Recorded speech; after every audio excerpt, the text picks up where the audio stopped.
How many of us today wants to decrease the herd? Nobody.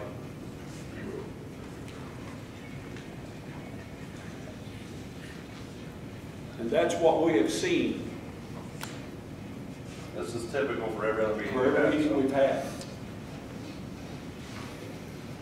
Now, Well, we got to do this one last, before we do the quota, so I'm going to say it. And Yes. the second thing, one more time about it. Go ahead. So, you ready for it? yep, Your question. If you vote 0, you're not going to be able to kill a deer, an antlerless deer, a doe, and firearms, okay? And your youth is not going to be able to kill one in UC. If you vote an A, you get the last 4 days of firearms, and your youth gets to kill their doe in the UC.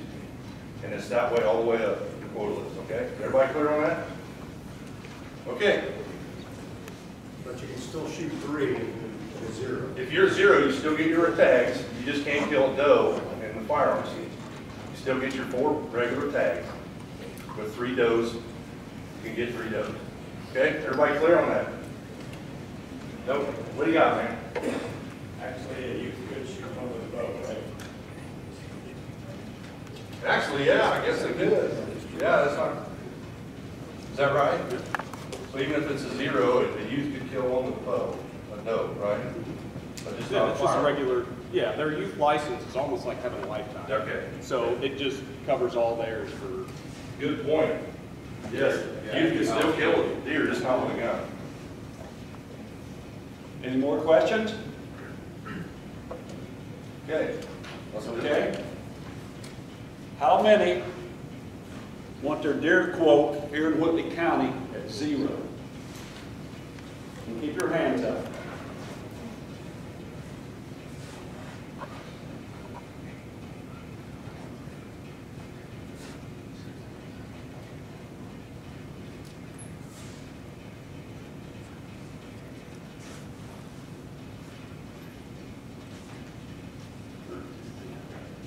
$32. 32?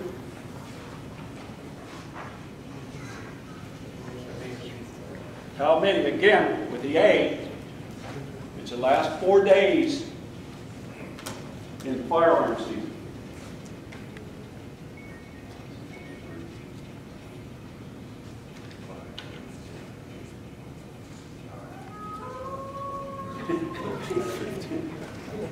Did you count him? The coyote makes it, no,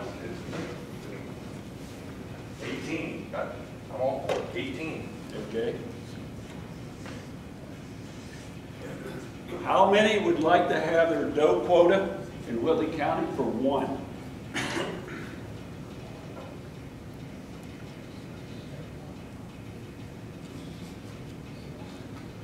Six. Okay. How many in Whitley County would like their doe quota at 2?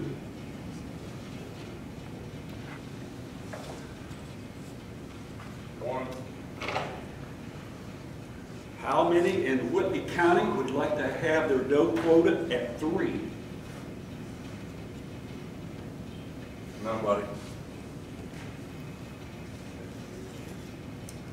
How many in Whitley County would like to have their doe quota at 4 or more?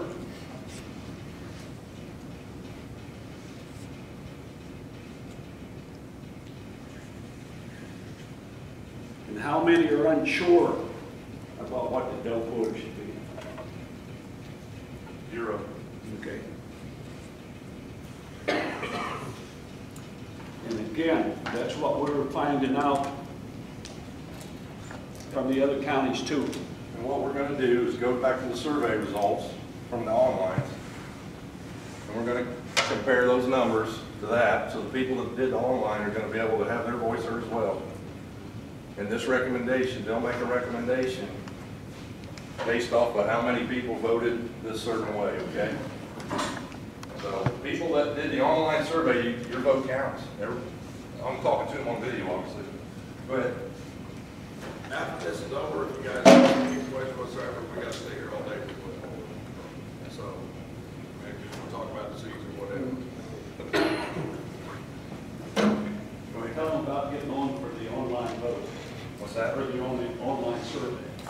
how to get to that. Okay. It's on SurveyMonkey. What I would recommend everybody to do in the future to keep up with online surveys, or if you have a vested interest in any of the counties coming up, next week is Cass County, Logansport area. And then what I would recommend everybody to do, if you're on Facebook and you aren't already on the Indiana Whitetail Deer Management page, I would recommend that you go there and follow us.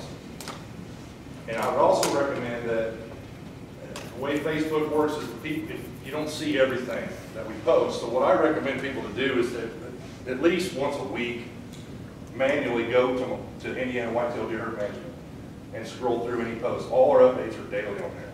And our SurveyMonkey links to go to these surveys are there. Okay, that's where you're going to get access to them. We're working right now. We have a website too, so if you're not on Facebook, www.IWDHM.com. We have the full list of scheduled meetings and everything on there. We also have other information on there about the group and what this and all this stuff.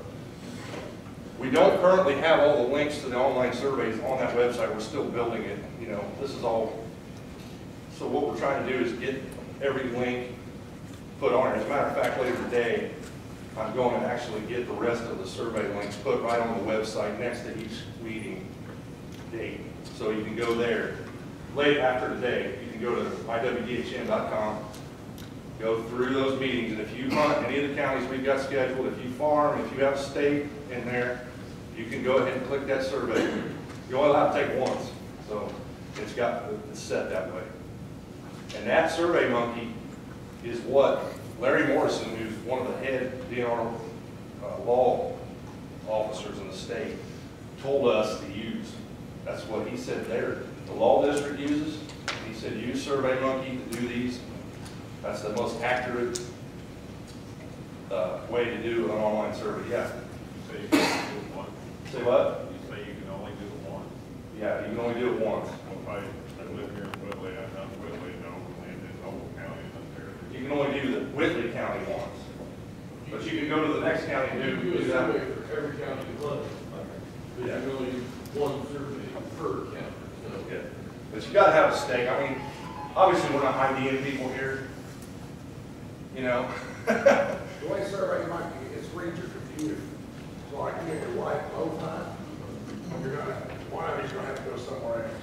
Once survey might get some survey completed from that computer, it won't set it up. Yeah, and so That's so somebody can go in there and The fill out. way for you here to be the quota, and that I go to Noble County, I can go for that quota with Noble County. Yeah, but you're still a stakeholder. Yeah. I mean, we got farmers that are farming every county. So, each one of the farmers may be different. back to the point where we don't ID people, this is what, and this was recommended to us by the DNR Law District, how to do this. I'm guaranteeing you guys, and you'll hear somebody say, well, anybody can take that survey, anybody. Technically, yes. A guy from Czechoslovakia could find it and take it. The thing is, though, that the results on SurveyMonkey and the way it works is they're 85 to 90% legitimate people taking those surveys. You might have a few in there, but legitimately. And then the DNR Law District uses the same program, the same survey program to do it that we're using, and they told us to do it. So, yeah, I mean, you can argue about it, people can say it, but they're legitimate, literally 85 to 90%. And I can speak to that fact because simply our survey results mirror every one of our county votes so far. Every one of them are almost identical, the ratios, percentages, and all that. You want to say something? I just want to say, even though we can use those surveys, it's still nice to have this. Yeah, right. Because when we go to that meeting, we're going to have this. These were warm-bodied people that come out on Saturday morning. They cared not to go do this. Now, this is leverage for us. The second thing, as much as you can get on our Facebook page and comment, granted, there's going to be people that have fake accounts. But for the most part, it has your name and your comment, and once it's on there forever. The other groups, because of the corruption and stuff, that's why we chose Facebook, Because other groups have these forums, all this, they're all under a screen name, you don't even know who's saying what, there's no record of it. People can still fool Facebook, but for the most part, all the comments are coming from you, and they got your name. So if one of us go down the DNR and say, this is what we want, let's say one of us wants 4 more deer in this county. Say I do. Well, I'm the one talking to the DNR. And I go there and tell them, oh, the county wants 4 deer. Well, everybody else can look at the survey, the results of this meeting, and what you guys are saying on Facebook. You can call me out, I'd be a liar. Believe it or not, this is happening. The first FFCC meeting, we was asked to get in the truck. Just want to be there first. I said, no, I ain't going without the rest of the board. So we got in the truck, and they basically said, look, we like what you guys are doing, we'd like to get behind you, but you guys would just join with us and help us fight the deer farmers, which they already lost in the Supreme Court. I don't know what else you can fight. But if you'll do that, we'll side in with you. And I said, we don't need it. I don't need you 1 or 2 people. I need these 75 people. We're making a point to not include any money in anything we do. Any costs that come out of our hands. We ain't took a dime from nobody. And we never have a meeting or discuss anything without at least 2 or 3 of us there. And they've been attempting to get a private meeting with different ones of us on different days. We ain't gonna do it. This whole thing started as, the 10 of us on the boards, and as we figured out what the CDACs were about, to us, it became real clear. This is about handing management of our deer herd, which they take our tax money to help finance, and handing it back to us, we the people. That's what this is about, and this shows it right here. I mean, that's what this is about, is we should have a voice. Why should 15 guys sitting 2.5 hours south here in Indianapolis tell me what's going on where I'm at, when odds are they couldn't find it? I mean, there's no logic in it. This is everyday guys out here that gave up their day off to come out here and voice their opinion, and that's what this is about. So, I've been hunting for a long time, and when I was a kid growing up, it was a lot better. I mean, I don't think we had as many big bucks as we do now. I mean, obviously deer numbers are down a bunch, but when I voted 0 for the amount of does, I kind of wondered if I should have voted unsure, because I don't know if we're going to be doing what the DNR is doing and just being reactive. We're all like, we don't need to shoot does. And don't get me wrong, I think if you got a county or an area that doesn't have deer, you got to do something. You need to stop shooting some deer. But if we go in and just, who's to say that we're not going to, they say they grant our wish, say we're not going to shoot any more does, and then it gets what they think is out of hand, and then they react back, or if things get good, where are we going to be? If things are good, nobody's going to come to these meetings and say, keep wanting to keep going with things, because hell, we've got a bunch of deer around here. well, here's the thing though. Every council that we've had, I'm the chairman of the Wabash Council. I called the Board of Tourism, Farm Bureau of Insurance, the director of the agriculture part of Wabash County. I called all these people, invited every one of them, offered them a seat on this council.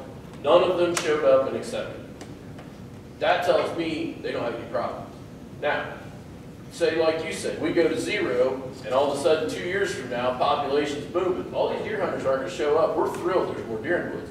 Who do you think is going to be here? It's going to be the guys that are farming, losing crops, the insurance companies. You're still going to have hunters on the council. That's what I'm saying. I mean, I think what you're trying to do is a good thing. And that's what this is about. Is the kids that still want to shoot doe, because I don't have a problem. I have kids. When I take them out, I want to be able to. If a deer walks out, their first deer, if they're excited, I want to let them shoot some, because if I say no, and no, you need to be like Dad and only shoot a mature big deer, they're going to lose interest. But I'm just saying, if things are good, who's going to carry on? But, and that's the thing though, this, like Gary was saying earlier, the reaction you've had for the last, how long, Gary? The reactions, I mean, you look at your, you look at your trends, you're gonna see this. You know, big dips and rises. This is meant to control that. You know, these councils meet, what, 3 times a year?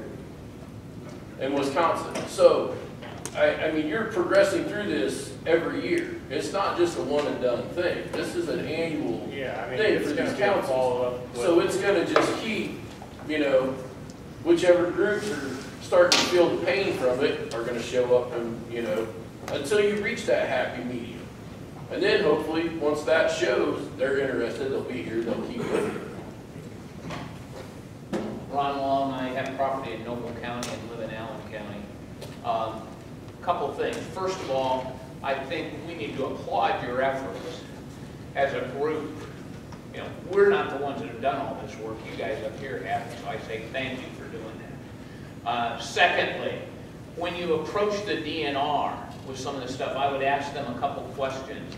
You know, things need to be done on a scientific basis. If we look at the deer herd in the state of Indiana, I think if they do it scientifically, they'll find out that we haven't even come close to reaching the carrying capacity of the land that we have. And if you're going to make decisions, why not make it on what the carrying capacity is? Not on a deer kill or anything else, but on scientific facts that say they will sustain this many. If you go out and look, there's a website I was on this morning that showed the top 10 Midwest states.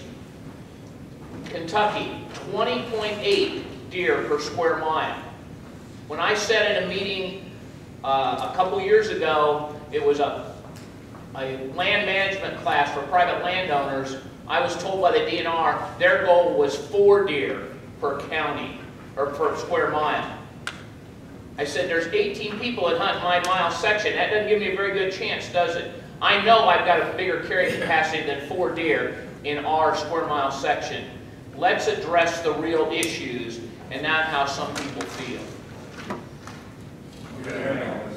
I want to talk to both of yours. The DNR come out 6 years ago with Proposition 1 and 2 and all that. Basically, they said for the next 5 years, we're going into the reduction mode of reducing our deer. They didn't reevaluate it every year. At about year 3, that's when everybody started seeing it and complaining. That's when we started doing what we're doing. And it didn't matter what we put before them or anybody else, they were going to finish that 5-year plan. Because they said statistically that's not the right way to get to that. So in this case, it's going to be every year, plus an emergency meeting in the fall, in early fall, if you got the seeds. So just like they said, you're concerned about it getting too overpopulated? No, I'm not. No, I'm just saying possibility. I'm just. I know you're not. And I agree with what you guys are wanting to do 100%.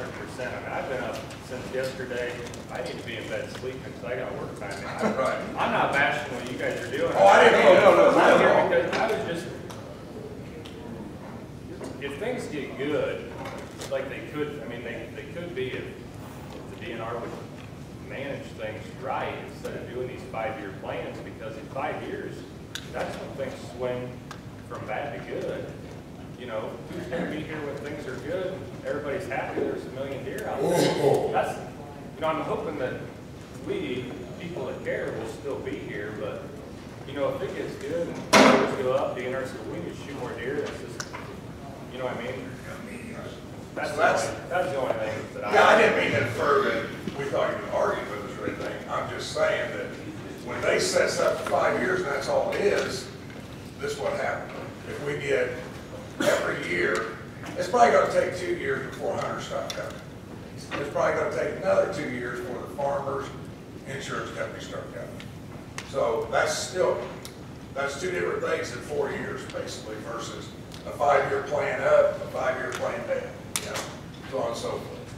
As far as scientifically managed, what we talked earlier, the DNR has no idea, and will blatantly say this, how many deer are in any county.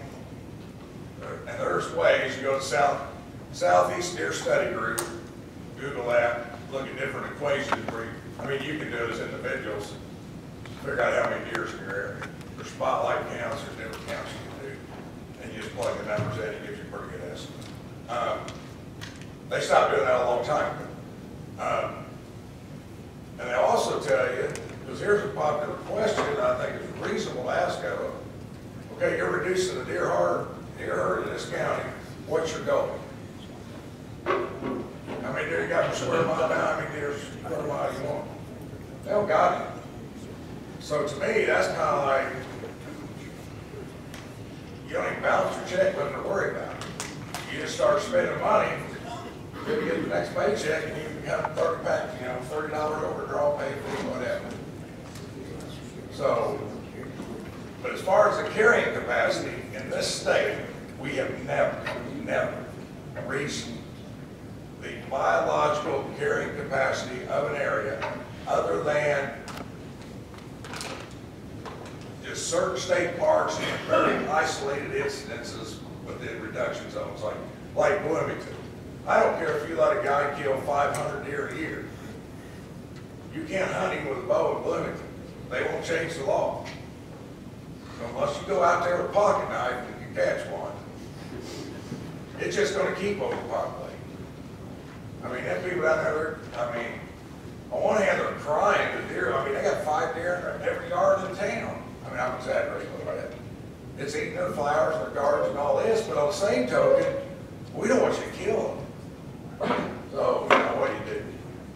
So, The one thing meeting we were in with the DNR, basically their goal, if I remember correctly, was 60% and 40%, correct, Matt? I don't know this. If it was me, I would rather Gary explain it, because I don't know the exact. That was, you know, the 60-40 split on the SAC ratio was their goal. yeah. Now, we may be getting too detailed here, but basically, a lot of states went to some SAC type model, which is sex age giving. And basically, if you have 60% antlerless, 40% antler, that's in a reduction. To maintain, it's more 50-50. To increase, you've got to flip-flop that. 60% of your harvest will be the antler bucks, 40% will be those. Okay, so that's how I do it. That just takes 1 or 2 bean counters in a cubicle somewhere using harvest numbers. Well, all the other states around us, they have their deer summary out, I mean, almost immediately after deer season's over. I don't think, if it has been, It's not. I wonder where you got your facts, because it's not out yet. oh, we got the draft, which is, I got it over on my computer, everybody wants numbers off of it, but it says draft, so it's not official.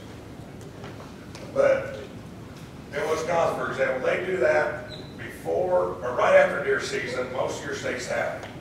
Here it is, April, Indiana still don't have it. Last year, it was May or June before we had it. So, even using the SAC model, they ain't getting the numbers, and by their own admission, some of the numbers with this new check-in system are wrong. They have, you can sort out all the statistics on the computer there. I mean, there's antlered bucks being tagged under an antlerless bonus permit. There's state parks being lumped in with a county. You know, none of it's major, but, you know, out of 120,000 entries, you can see how 500 here, 500 there. Like if you go look up the bonus antlers permits, it says that there was 5,524 killed in the end. Well, if you just take that at face value, you think, well, that's all antlers deer were killed. Well, no, because we're still killing them under the bundle license and all these other. That number's actually like either 62 or 67,000. The 5% I mentioned earlier. There's all these kind of things that can sway numbers to make you think what they want you to think. And if they're wanting to decrease the deer herd, you talk about it, the best way to do it is say, oh, people ain't killing that much. Only 5% of the people's killing that much. Well, that's 38,000 deer. You know, so, and you know, here we got 5,500 does. Now we got 67,000 does. Now, I'm not saying they're lying. I'm just saying, at face value, you bet us I compare apples to apples? No, because all these things I just mentioned, they're doing it to keep their numbers up. But biologically, I edited the record book in this state for 12 years.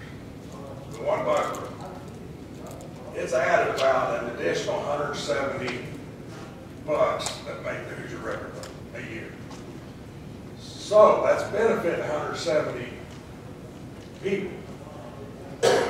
And that still don't take into all these account these other things. If you didn't have all these other weapons and seasons and so forth, would it benefit maybe just 100 instead of 170?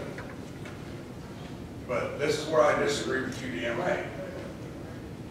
This one buck room would take all the pressure off the bucks. We're slamming the does. Doe still makes the buck. I mean, you know, they don't grow out of the earth like corn.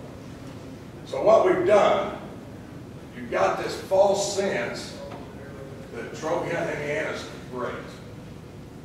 QDMA models work on a big expanse like 1,000 acres down in Texas. You know how many deer you've got because you've got to use a helicopter survey. You know how many does to take. The idea of taking the extra does is that buck has to move more to find his doe. So that's another good thing about not shooting does on your hunting property. You still got the bait there. If you wanted to catch a teenage boy, where are you going to go? You're going to go where the girls are. Same thing. I learned that a long time ago, and that's why my boy gets nice bucks every year. Because we do our best to keep some does almost tame. They're wild does. They're around us enough, and they're only scared of us. But I went from having 4 or 5 family groups using it to 1 or 2. Nothing like that. So what's happened is, UDMA puts this big idea out there, you kill does, these bucks are going to move more. You're going to have bigger bucks, and nicer bucks, better opportunities, they're going to move in daylight. 100% true. But down there on a 1,000-acre ranch in Texas, you're leaving enough does to replace them bucks. And I got slammed I wrote this all up. But some of the guys around me and guys I've hunted with over the years, are you seeing how many novice guys have killed big bucks this year and guys that, the last couple of years? And guys that have been killing them pretty consistently year for year, weren't.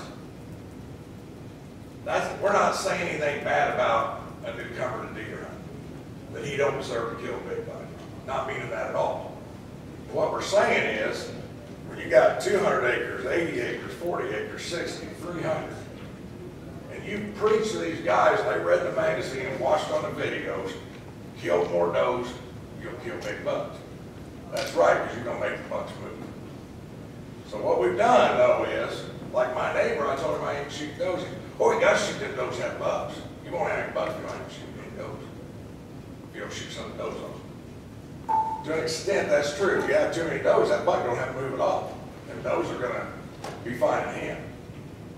If you have a moderate amount, that buck's moving in a way that he's using the terrain. He still has a cautious way in his daily habits.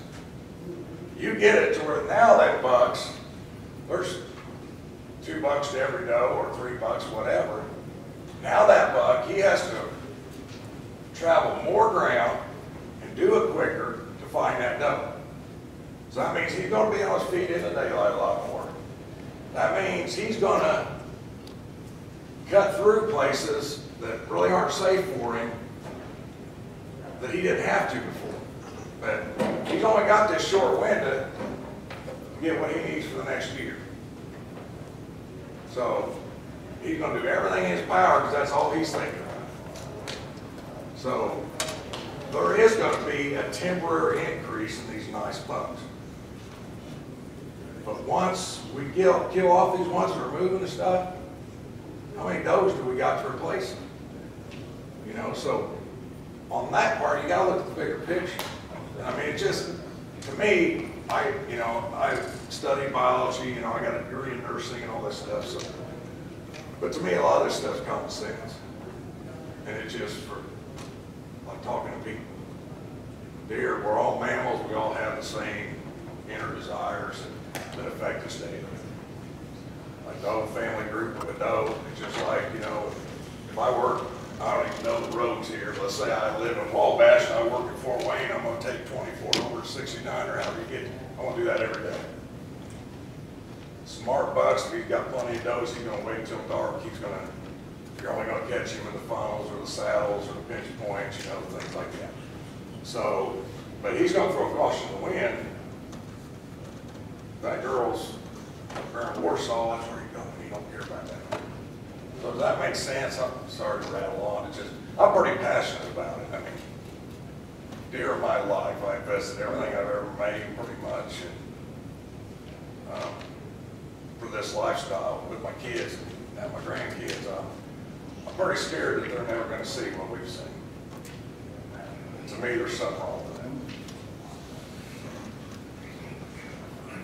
Any more questions or? All right. Anybody wants any numbers or any of that? I got it up here. Come on up there. Yeah, the DNR sent us to the harvest before they release it to the public, because that was part of the deal. We have, all the harvest numbers you heard are last fall. Hasn't been released yet, but we have by the spreadsheet. That's what they sent us. So, yeah, if you guys want to see anything, he can show you specific. The conservation movement only works with all the individuals in the public working to keep wild places and wild animals, which is a fact. There's no group going to do it, no board of directors. You know, unless maybe we got lucky to be Trump's buddy and he pushed it through, but we're finding out he can't even do that. So right now we still got a bump. But anyway, that's just a joke. It's not the way. But yeah, it's all about getting involved, and it ain't hard. We beg people, beg people, beg people. I mean, you can spend 5 minutes in the General Assembly. Here's my zip code. Boom, it pops the guys up. Who's representing you? It's got a little button underneath that says email. Hit that email button, tell them what you think. You're done. If you only do that. If 70 people, who's your guy up here? Zay, the senator. Yeah. Okay. I'm not sure on the rep up there. I guarantee you, if Zay gets 75 responses from an email about this topic, he will care. He will do something. The average response they get are 1 to 5. I did an article on this years ago, so it may not be quite accurate. But if they get 1 to 5, at that time it was letters, from their constituents in their area, they take that seriously. So now it's email. If they get 75, they're going to really take it seriously. They're going to find out why. Now, if you have them all, call them down there and tell them, Mark Ryder, by God, we got this many people wanting to hold the state. It's going to happen.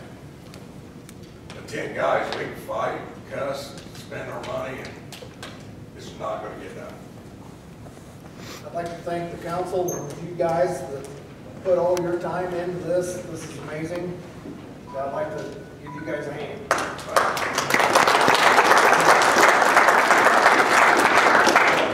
Okay, some of the closing remarks and everything, does the council have anything or anything? Like I say, I've been hunting 60-some years, 65 years. I've seen deer go up in the 80s, in the 70s and 80s. If you've seen 3 deer, you're a lucky person. Then they moved over to 2000. I got a grandson in 2006, killed a record buck, and things were up. Now I got a great-grandson, and I take him fishing with me and hunting all over. Just things is down. We went 3 or 4 times, and he takes his Game Boy with him now. You know, and I don't want that. I want him to be able to see some. I don't care if I ever shoot him, but I want him to. And I joined this group for that reason. This group cares for what I care for. and what a lot of you guys care for. You can join the Indiana Whitetail Deer Herd Management. You can go onto the website, you get on, it's free. You can sign up, it's free. You can go down the line and you can see what is coming up next. What county's coming up next. And if you'd like to go to that county, if you own land in that county or anything, you're welcome to go to it. But like they say, these guys are genuine. There's nothing that comes out of their pockets. They're paying it all. It's not coming for anybody. We don't want nobody's money. Only money we do ourselves. And if you want to be on the council, or if you want to be a chairman or do your county, sign up. There's people here that will help you tremendously. And it's not a big thing because you've got a group that's doing it. You don't have just one or two people doing it. I've got all these guys, and we have two that couldn't make it. And all these guys, you do some surveys and stuff. It's not hard. But one thing I would like to do and say, thank you for coming. Because we need you. Without you, we can't do it. With you, there's nothing that we can't do. So thank you all, and we're going to have what we'll do, we'll meet a couple times a year, and if something comes up, we'll call up a meeting. And if all of you are on the website and everything, you'll be able to see all of that. And then you can follow us on Facebook. And again, I want to thank you all for coming, and you're adjourned. Thank you very much.